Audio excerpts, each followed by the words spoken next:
Hi everyone, I trust this week has been good for you, especially for those of you who have had children going back to school, whether they've been returning, or especially for families who have had kids going into primary school for the first time or have been taking those first steps into high school. I trust it's been a good week for you. We still see amongst our broader community people struggling with the COVID state of life. I was recently speaking to a friend of mine who's a nurse, and she was describing to me the chaotic nature of life in hospitals at the moment.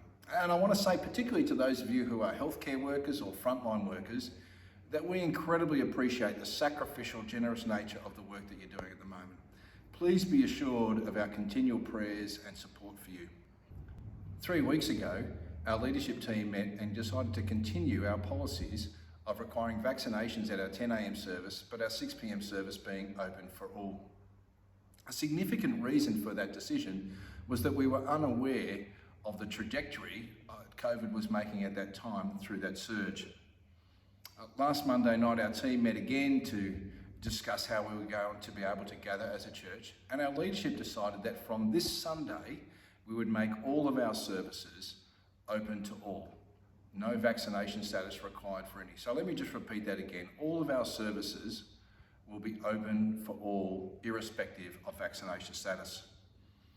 This again was a difficult decision, and I know that for some of you, it will feel like a divisive and painful decision. I hear you say, Andrew, I thought that you cared for the most vulnerable about us. Why this decision now? And we believe that in the past, that as a church, we were able to provide a relatively COVID-free environment by controlling the people who were able to attend. However, with the massive surge of infections and literally in the hundreds of thousands of active cases in Victoria, we believe that that's no longer the case. In fact, what we've observed over the past couple of weeks is that many people, in a sense, have been self-regulating their activity.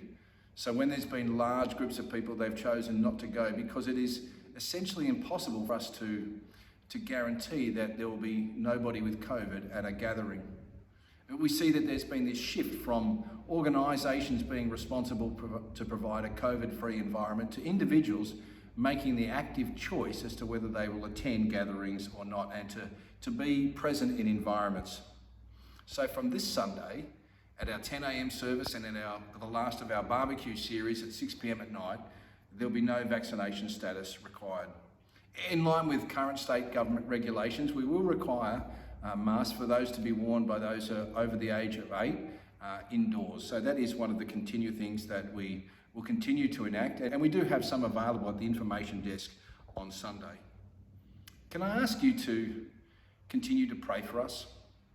These times are very difficult. The leadership takes seriously their responsibility and will continue to monitor the impact of COVID on our community, because we're all feeling it.